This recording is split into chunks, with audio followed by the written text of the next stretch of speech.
मेरा बाप मरा गटर में, मैं भी मर जाऊंगा, लेकिन पढ़ा लिखा कर बच्चों को इस गटर से बचाऊंगा।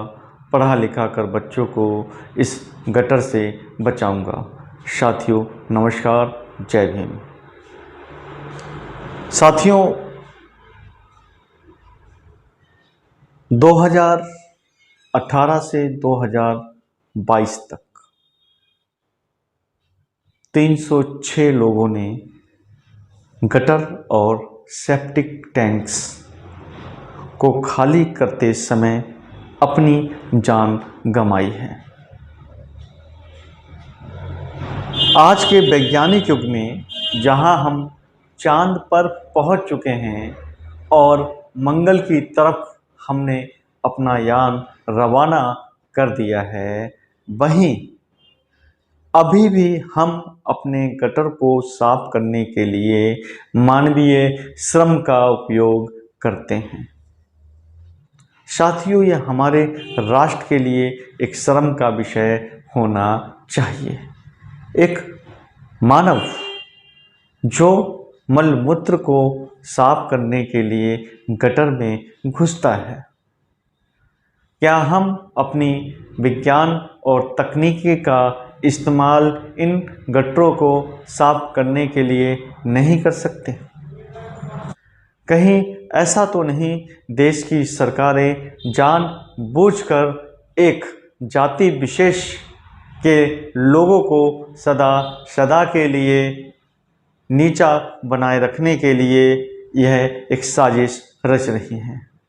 अगर ऐसा नहीं है तो यकीनन अभी तक ऐसी तकनीक जरूर आ जानी चाहिए थी, जिससे गटरों को तकनीक के द्वारा साफ किया जाना चाहिए था।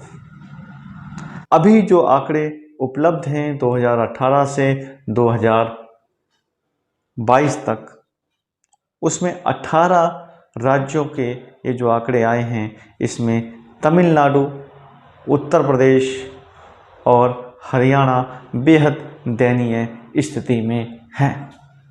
सबसे ज़्यादा जो मौतें हुई हैं वो तमिलनाडु में हुई हैं। इससे ये पता चलता है कि तमिलनाडु जो कि एक विकसित राज्य है, वहाँ की सरकारें भी इस ओर पर्याप्त ध्यान नहीं दे पा रही हैं। उत्तर प्रदेश के हालात भी ऐसे ही बने हुए हैं।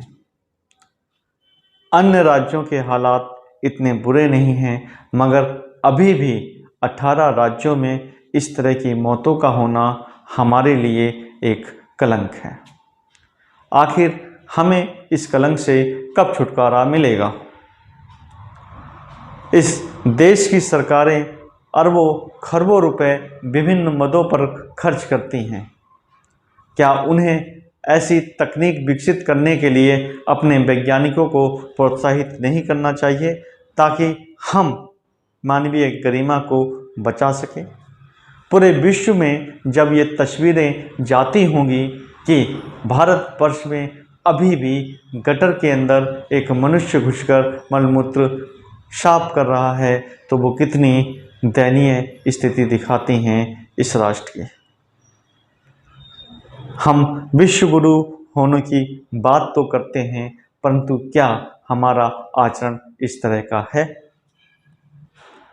साथियों, यदि प्रदर्शनी में एक तरफ हम चांद और मंगल पर जाने वाली अपनी उपलब्धियों की तस्वीरें लगाएं और साथ में गटर में मरने वालों और गटर साफ करते हुए श्रमिकों की तस्वीरें लगाएं, तो बताइए हमारे लिए उपलब्धि बड़ी होगी या हमारे लिए गटर में घुसे रहने का जो कलंक है वो बड़ा होगा? सवाल यही है, बार बार यही है, आखिर कब तक? आखिर कब तक हमारे लोग इस गटर में मरते रहेंगे?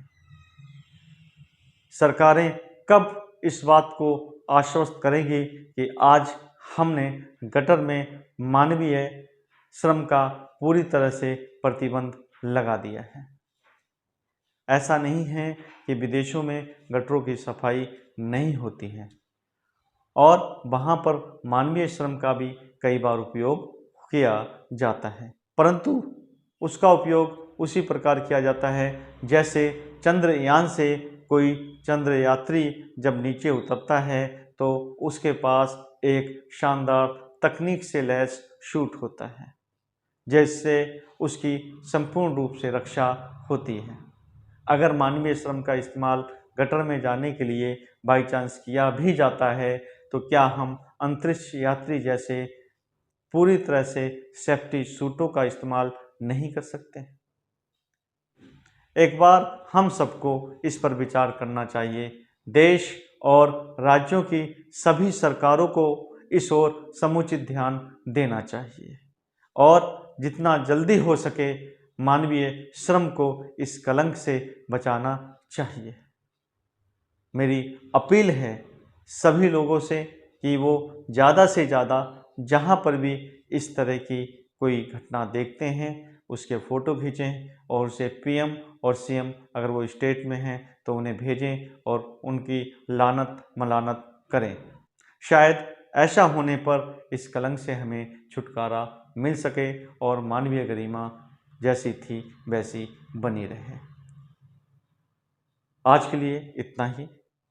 यदि आपको इस सामाजिक समस्या पर यह वीडियो अच्छा लगता है तो आप इसे लाइक कीजिए, सब्सक्राइब कीजिए और ज़्यादा से ज़्यादा मित्रों को इसे शेयर कीजिए। साथ ही साथ कमेंट करना ना भूलें। अगले वीडियो में फिर मुलाकात होगी। जब तक के लिए नमस्कार। जय भीम, जय भारत, जय संविधान।